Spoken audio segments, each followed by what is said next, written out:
नमस्कार। सुन्निबोधमा तपाईलाई स्वागत छ। आध्यात्मिक ज्ञान प्राप्त गर्नको लागि विभिन्न मार्गहरू रहेका छन्। विभिन्न साधकहरू विभिन्न मार्गबाट आफ्नो आध्यात्मिक लक्ष्य प्राप्त गर्दछन्। जब हामी आध्यात्ममा आफ्नो यात्रा सुरु गर्छौं अनि हामीलाई एउटा मार्गको आवश्यकता पर्दछ, जुन मार्ग यस्तो हुनुपर्दछ कि आफ्नो लागि योग्य अनि आफ्नो आध्यात्मिक लक्ष्य प्राप्त गर्ने खालको मार्ग छानेर त्यस मार्गमा साधना गर्नु एउटा साधकको लक्ष्य रहेको हुन्छ। आज हामीसँग विभिन्न आध्यात्मका मार्गहरू रहेका छन्। विभिन्न साधकहरूका लागि विभिन्न प्रकारका मार्गहरू उपलब्ध छन्, जसमध्ये आफ्नो लागि कुन मार्ग सही हो, कुन मार्गमा आफ्नो प्रगति भइरहेको छ अथवा छैन आदि कुराहरूलाई जाँच्नु पनि आवश्यक पर्दछ। सबैभन्दा पहिले त अध्यात्म के हो यसलाई जान्नु जरुरी छ। अध्यात्म भनेको स्वयंको अध्ययन गर्नु, स्वयंलाई जान्नु, मेरो तत्त्व के हो यसलाई जान्नु नै सबैभन्दा महत्त्वपूर्ण परिभाषा हो। अध्यात्मको सबैभन्दा महत्त्वपूर्ण परिभाषा भनेकै स्वयंको अध्ययन हो। र यसलाई अर्को अर्थमा भन्नुपर्दा अस्तित्वको मूल तत्त्वलाई जान्नु। अस्तित्व के हो, जगत के हो, जीव के हो, यस संसार के हो, यसलाई जान्नु, यसको तथ्य के हो, सत्य के हो, यसको खोजी गर्नु, यो नै अध्यात्म हो। अध्यात्म एउटा जीवनशैली पनि हो, जसको उद्देश्य भनेको ज्ञानमा स्थित हुनु हो।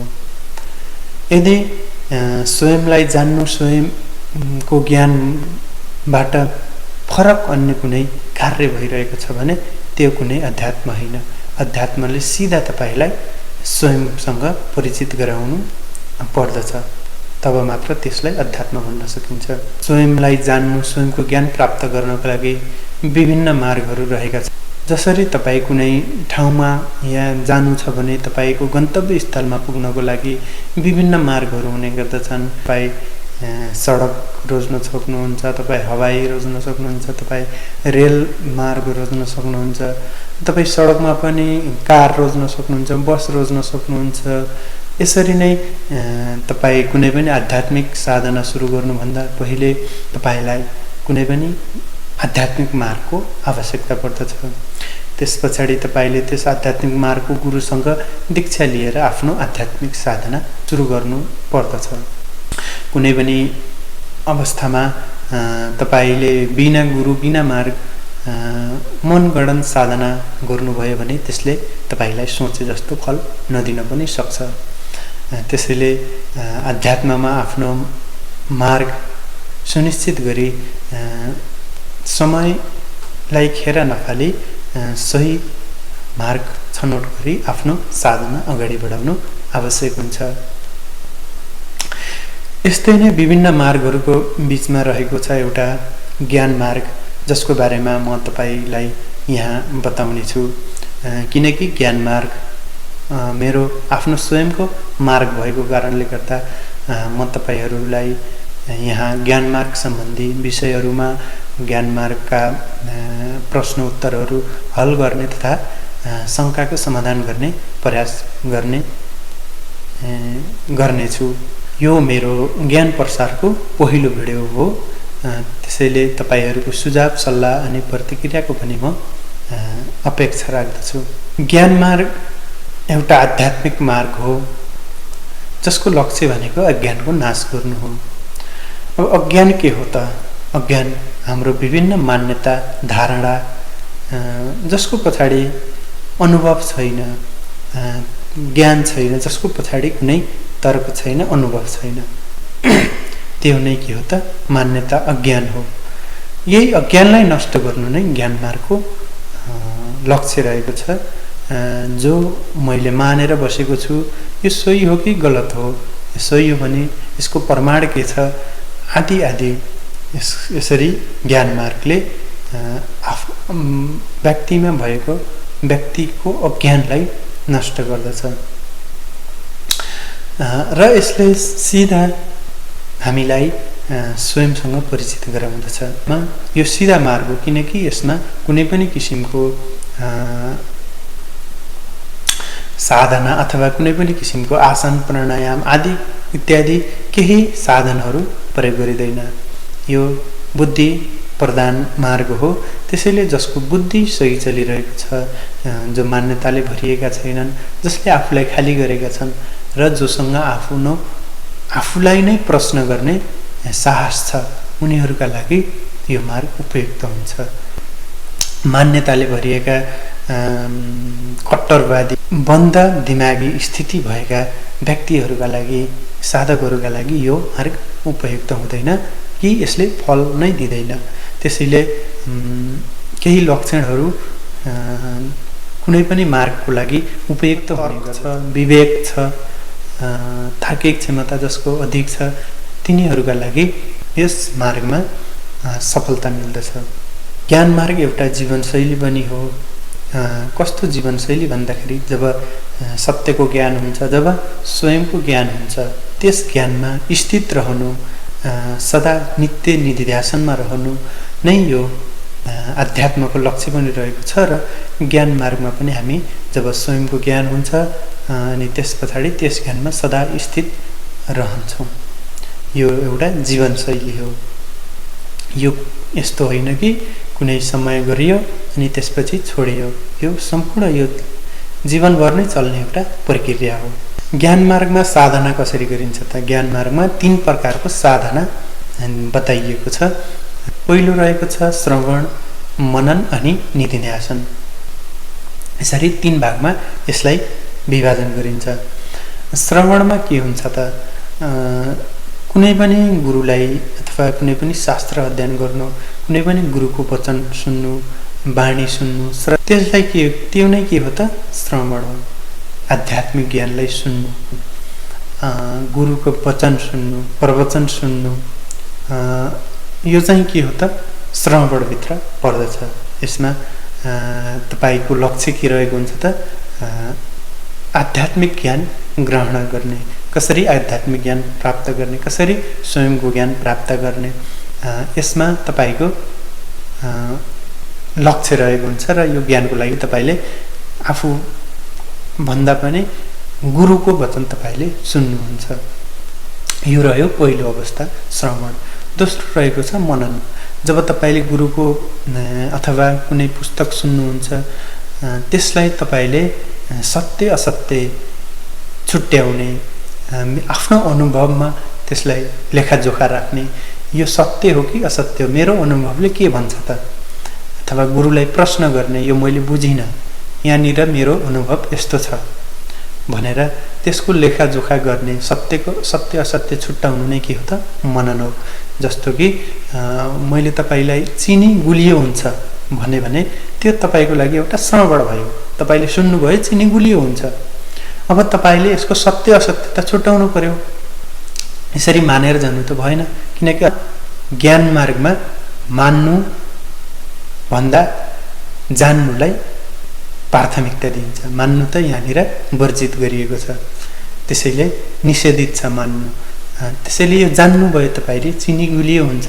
अब यसको सत्यता तपाईले लिनको लागि तपाईले चिनी खानुपर्छ, अनि तपाईलाई बल्ल थाहा हुन्छ कि चिनी गुलियो हुन्छ, यो सत्य रहेछ है भनेर तपाईलाई यसरी सत्यापन गर्नुहुन्छ मननद्वारा। यसमा हामीले यसरी आफ्नो ज्ञानको अथवा गुरुले दिएको बताएको ज्ञानको सत्य असत्य छुट्याउँछौँ। गुरु केवल के गर्नुहुन्छ त? गुरुजनहरूले सङ्केत मात्र दिनुहुन्छ। त्यसको सत्य, त्यो सङ्केतमा आफूले हिँडेर त्यसमा प्रयोग गरेर मात्र बल्ल के थाहा हुन्छ त यो सत्य हो अथवा असत्य हो। यदि कसैले कुनै किताबमा भएको शब्दहरू कण्ठ गरेर सुगा जसरी बोल्छ भने त्यसलाई ज्ञान भनिँदैन। ज्ञान स्वयंको अनुभव हो। त्यसैले आजभोलि विभिन्न ग्रन्थहरू पढेर, गीता पढ्ने, वेद पढ्ने थुप्रै व्यक्तिहरू भेटिनुहुन्छ, तर आध्यात्मको ज्ञान भन्ने उहाँहरूलाई 1% पनि हुँदैन। कि त उनीहरूले केवल शब्द जानेका छन्। त्यो शब्दको पछाडि जानु नै के हो त? मनन हो। त्यसरी मननको प्रक्रिया हुन्छ। अब अर्को रहेको छ निधिध्यासन। जब तपाईँ श्रवण गर्नुहुन्छ, मनन गर्नुहुन्छ, अनि मननमा तपाईँले आफ्नो सत्यलाई छुट्याउनुहुन्छ, सत्यापन गर्नुहुन्छ। अब तपाईँले जब अघि मैले उदाहरण दिएँ चिनीको, अब तपाईँले चिनी खानुभयो अनि तपाईँलाई थाहा भयो कि चिनी गुलियो हुन्छ। यति भइसके पछाडि अब तपाईँलाई कसैले भन्यो भने होइन चिनी त तितो हुन्छ भनेर तपाईँले मान्नुहुन्छ? मान्नु हुँदैन, किनकि तपाईँले त्यसलाई स्वयं अनुभव गर्नुभएको छ र यही अनुभवमा सदा नित्य स्थित रहनु। निधिध्यासन भनेको नित्य स्थित रहनु, त्यस ज्ञानमा नित्य स्थित रहनु नै के हो त निधिध्यासन हो। अब तपाईँलाई चिनी गुलियो हुँदैन भनेर ठुलो ग्रन्थमा लेखिएको किन नहोस्, जतिसुकै ठुलो पुस्तकमा लेखिएको किन नहोस्, तपाईँले त्यसलाई मान्नु हुँदैन, तपाईँले त्यसलाई असत्य हो भनेर छोडिदिनुहुन्छ। त्यसरी नै जब सत्यको ज्ञान हुन्छ, जब स्वयंको ज्ञान हुन्छ, त्यस ज्ञानमा नित्य स्थित रहनु नै निधिध्यासन हो। यसरी ज्ञान मार्ग 3वटा चरणमा समाप्त हुन्छ। यसरी ज्ञान मार्गले हामीलाई स्वयंको तत्त्व जान्नको लागि ज्ञान मार्गमा हिँडेर हामीले स्वयंलाई जान्ने स्वयंको ज्ञान प्राप्त गर्न सक्छौँ। यसमा विशेष गरी 3 प्रकारको ज्ञान दिइन्छ: आत्मज्ञान, मायाको ज्ञान अनि ब्रह्मज्ञान। आत्मज्ञानमा स्वयंको ज्ञान भइहाल्यो। मेरो तत्त्व के हो, म को हुँ, म के हुँ, मेरो यथार्थ के हो, यो जान्नु नै आत्मज्ञान हो। मायाको ज्ञानमा जगत कसरी मिथ्या हो, अनुभव कसरी माया हो, मिथ्या हो, यसले मायाको ज्ञान प्रदान गर्छ। अनि ब्रह्म ज्ञान मतलब एकताको ज्ञान, किन द्वैत छैन, अद्वैतको ज्ञान नै के हो त ब्रह्म ज्ञान हो। यसरी 3 प्रकारको मूल ज्ञान यसले प्रदान गर्दछ। यो मार्ग सुरु हुनुभन्दा पहिले नै समाप्त भइदिन्छ, किनकि यसमा कुनै साधना, मन्त्र, विधि, अनुष्ठान केही पनि छैन। यो सरल अनि छरितो मार्ग हो। यो बुद्धि प्रधान मार्ग भएकोले यसमा सम्पूर्ण साधना बुद्धिद्वारा हुन्छ। र यो कुनै प्रगतिशील मार्ग पनि होइन। यसमा कि त ज्ञान हुन्छ कि त अज्ञान हुन्छ। यसमा बीचमा अडिने कुनै पनि त्यस्तो सुविधा छैन। त्यसैले यो मार्गमा त्यति धेरै साधकहरू पाइँदैनन्, किनकि यो मार्ग अलि सजिलो पनि छ तर त्यस्तो सजिलो पनि हुँदैन, किनकि जो तयार छैनन् उनीहरूका लागि यो मार्ग उपयुक्त हुँदैन। त्यसैले जसको क्षमता यहाँसम्म पुगेको छ, जसले आफूलाई यति निखारेको छ, यति खाली गरेको छ कि अब यो ज्ञानको लागि उसलाई सही समय आएको छ, उनीहरूको लागि यो फलदायी हुन्छ। त्यसैले आफ्नो क्षमतालाई हेरेर आफ्नो मार्गलाई छनौट गर्नुको लागि मेरो अनुरोध पनि छ। यसरी ज्ञान मार्गको सम्पूर्ण साधना समाप्त हुन्छ। यो ज्ञान मार्गको एउटा छोटो परिचयात्मक विषय म तपाईहरु समक्ष प्रस्तुत गरेँ। आगामी दिनहरूमा यस च्यानलमा तपाईहरुले ज्ञान मार्गका अथवा आध्यात्मिक सम्बन्धी थुप्रै सामग्रीहरू पाउनुहुनेछ। यदि तपाईको पनि प्रश्न छ, शंका छ भने कमेन्ट गर्न सक्नुहुन्छ, जसलाई म समाधान गर्ने, तपाईको शंका हटाउने, समाधान गर्ने प्रयत्न गर्नेछु। भिडियो यहाँसम्म हेर्नुभएकोमा तपाईलाई धेरै धेरै धन्यवाद। नमस्कार।